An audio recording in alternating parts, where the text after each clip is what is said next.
good morning, good morning. Ito ang aming almusal.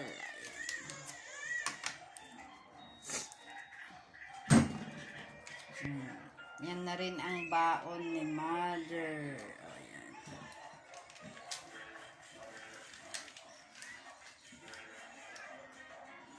Kasi Nathan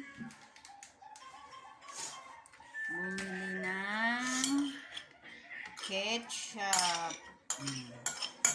Sasaw-saw daw. Ayan, tara na kumain. Tapos ito ang aming ulam kagabi.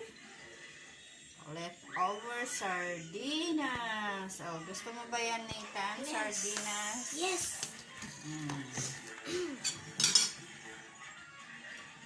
Let's